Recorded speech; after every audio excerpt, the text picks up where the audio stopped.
Ashama akkam jirtu hordoftoota keenya mata odeeffannoo keenyaa gurraan isin geenya. Abiyyi Ahmad Oromiyaa keessatti jeneraalootaaf kutaalee Oromiyaa gargar qoqqoodee lolchiisaa jira jedhame. Walta'iinsa biyyoota galaana diimaa Masrii fi Saawud Arabiyaan ijaaraman kan Red Wave 8 jedhamuu fi hirmaannaa biyyoota biroo afur of keessaa qabu shaakala waraana galaanaa waloon eegalan. Israa'elii fi Hamaas Gaazaatti dhukaasa dhaabuuf erga walii galanii as Israa'el gamoowwan 1,500 mancaasuu fi xiyyaarri waraanaa Turkii loltoota fe'ee imalaa ture kufee caccabuun loltoonni 20 lubbuun isaanii darbe kanneen jedhaman odeeffannoo keenya guyyaa har'aa yoo ta'an hordoftootaa fi dhaggeeffattoota keenya bakka jirtan maratti nageenyi keenya isin haa qaqqabu jecha kanneen yuutuubee hundee miidiyaa faaraa taatan sabiskiraayib gochuun nu waliin turaa jecha odeeffannoon of harkaa qabnu kunooti. Abiyyi Ahmad Oromiyaa keessatti jeneraalootaaf waraana Oromiyaa qoodee hawaasa nagaa irratti bobbaasaa jira jedhame. Koloneel Abiyyi Ahmad kutaalee Oromiyaa hunda keessatti jeneraalota waraanaa raayyaa ittisa biyyaa kutaalee Oromiyaa cufa keessatti ajajoota waraanaa kutaan gargar qoodee dhimma ulaa galaanaa qabbaneessuun lola keessoo isaa jiru irratti xiyyeeffachaa jira jedhame. Haaluma kanaan kutaalee Oromiyaa gargar qoodee qondaalota waraanaa gidduutti bifa wal dorgommiin waraana irratti akka bobba'aniif ajaja Dr. Abiyyi Ahmad irratti fe'een fiixaan baasuuf ajajoonnii fi qondaalonni waraanaa kutaalee Oromiyaa keessatti lola gaggeessaniin arba wal nyaatu gidduutti margatu mancaa'a akkuma jedhamu waraanni mootummaa waraana bilisummaa Oromoo waliin gaggeessuuf waraana lafoo fi meeshaalee waraanaa qilleensaa fayyadamuun hawaasicha irratti humni qilleensaa gaaga'ama lubbuu fi qabeenyaa irratti gaggeessaa jiru jedhame. Bakka dirooniin kun balaa itti geessifte keessaa muraasni lixa Wallaggaa, Qellem Wallaggaa fi Shawaa lixaa akka ta'es beekameera. ETZ'n diroonii fi riippaabilikaaniidhaan kan deeggaramee fi lola haaraa Oromiyaa irratti banee jira jedhame. Ajjeechaan uummata nagaa irratti meeshaalee ammayyaa diroonii fayyadamuun qilleensa irraan lubbuu lammiilee fi qabeenya hawaasaa akkasumas bu'uuraalee barbaachisoo kanneen akka mana barnootaa, manneen yaalaa fi buufataalee tajaajila hawaasaa gubanii barbadeessaa jirus jedhameera.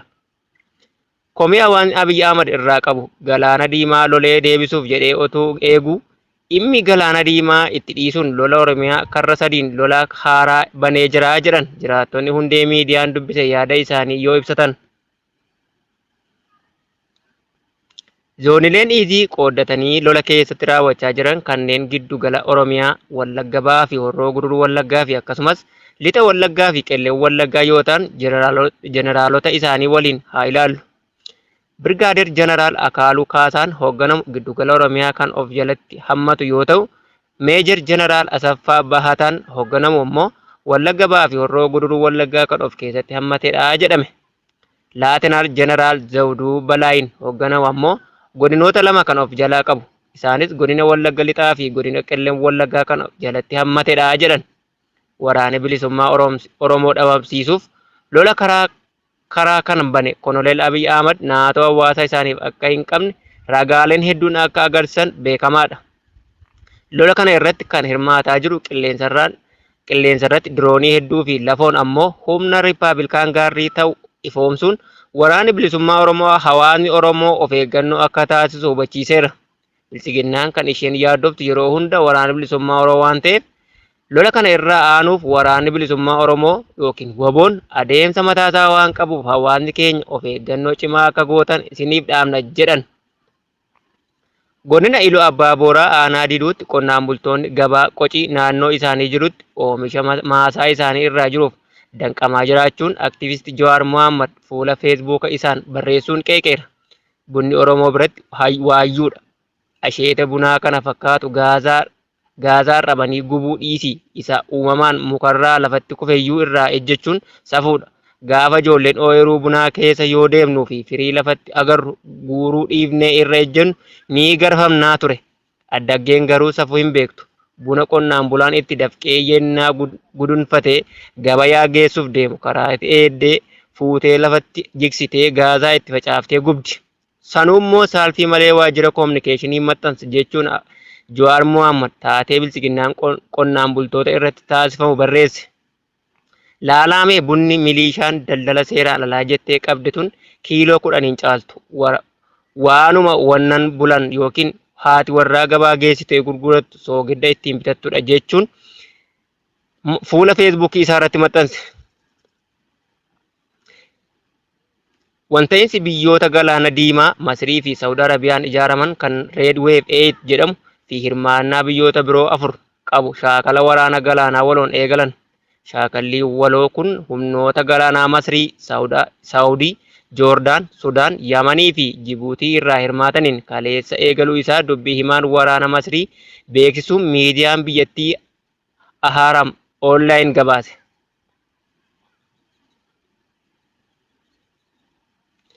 Leenjiin kun guyyoota hin murtoofneef hedduuf kan turu yoo ta'u, barnoota tiyoorii fi qabatamaa walitti fufinsaan humnoota hirmaatan hunda gidduutti kennamuun yaadalmeewwan ergama waloon raawwachuu irratti kan xiyyeeffate ta'ee jedhame.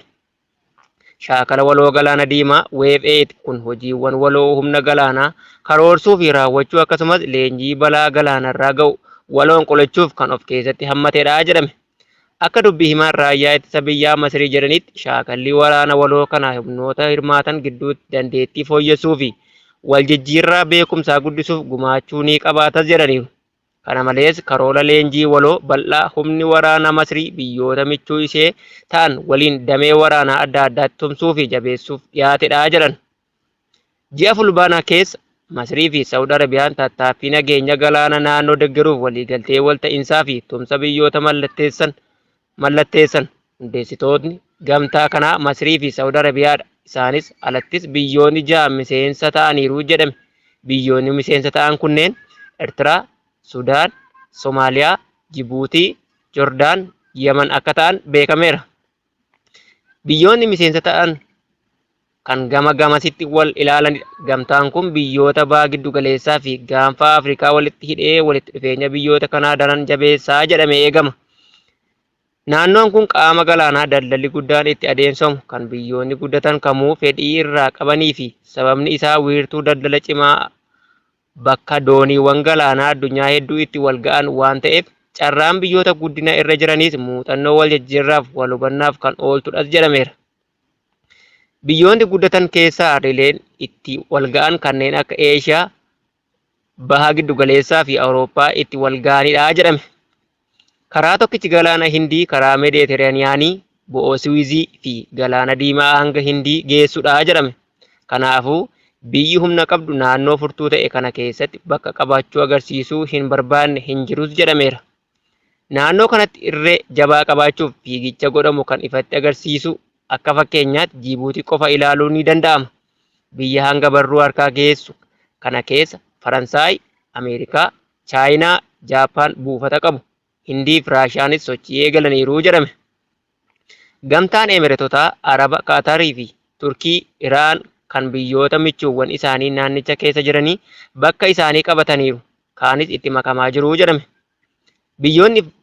Biyyoonni fagoo jiran dooniiwwan daldala isaanii ulaa kana keessaa darbuun isa waan hin oolleef nageenyi naannawaa kanaa jeeqamuun qoonqoo addunyaa cufuudha jedhame.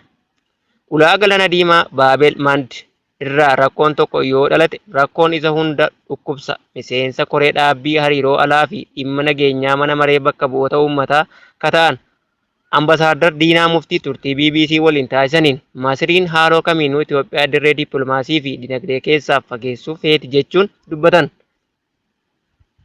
Miseensota gamtichaa keessaa Saawudiitti aantee ajandaa ishee raawwachiisuuf biyyi dhageettii qabdu Masriidha. Masrii malee biyyoonni baay'een isaanii biyyoota ofuma isaanii dhaabbachuu hin dandeenye irra caalaa inumaa Saawud Arabiyaa deeggaruuf itti makaman. Itoophiyaa keessatti gaaffiin galaana diimaa karaa tokkicha ba'aa fi gala keenyaa ta'ee otoo jiru wayita Saawud fi Masriin itti yaadanii moggaatti nu dhiiban maal gochuu qabna ka jedhudha jechuun Ambasaaddar Diinaa Muftii Itoophiyaan shira kana karaa dippiloomaasiin dura dhaabbachuu malee tarkaanfii biraa fudhatamu maal akka ta'e hin ibsine. Kaayyoon isaa ifa ta'ee biyya fagoo humnaan doorsisuu barbaadu fuuldura dhaabbachuuf kan kaayyeffate fakkaata.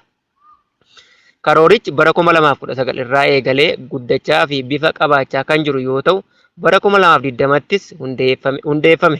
Garuu biyyoota ijoo akka Imireetota Arab Gamtoomanii fi Itoophiyaa fa'aa moggaatti dhiibeera.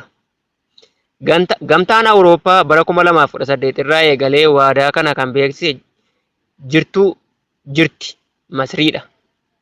Sababa kanaan Masriin akka miseensota garee kanaa kanneen birootti Itoophiyaan dhimma galaanaa Diimaa keessatti bakka hin qabne ifatti ibsaa jirti. Walumaa gala sochiin naannawaa kana jiru gara fuulduraatti naannicha walitti hidhamiinsa daldalaa guddaaf wiirtuu akka taasisu shakkiin hin jiru. Garuu gara tumsa waloo waraanaatti jijjiiramuu danda'a kan jedhu irratti shaakalli waraanaa waloo Yuunaayitid Neeshin waan ibsu fakkaata.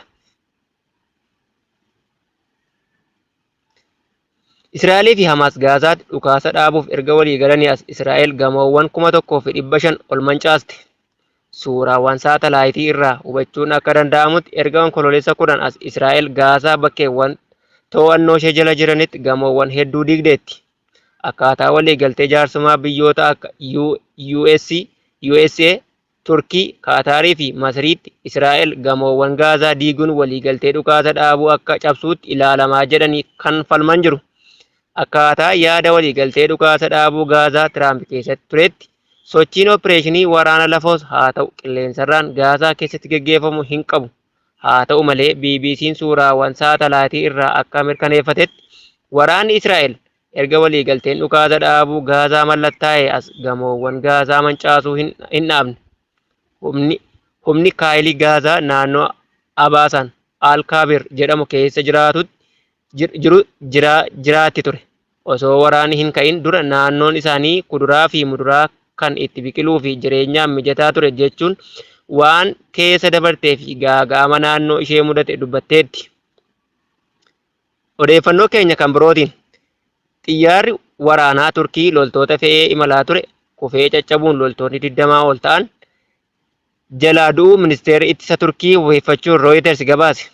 Xiyyaarri waraanaa fe'isaa C-130 jedhamuun beekamuu fi abbummaan isaa kan Turkii ta'e daangaa Joorjiyaa irratti kufee caccabuun loltoonni Turkii 20 du'uun gabaafame. Akka gabaasa kanaatti xiyyaarri waraanaa kun Azerbaaijaanii ka'ee gara Turkii yeroo imalaa jiruttidha. Daangaa Joorjiyaa keessatti kufee kan caccabe.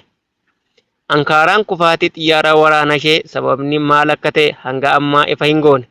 Xiyyaarichi kufee kan caccabe roobii har'aa yoo ta'u, Turkii fi Joorjiyaa irraa qorattoonni bakkichatti argamuun qorannoo gaggeessaa jiraachuu mootummaan Turkii ibseera. Kanneen jedhaman odeeffannoo keenya guyyaa har'aa yoo ta'an, hanga odeeffannoo biraan walitti deebinutti galatoomaa.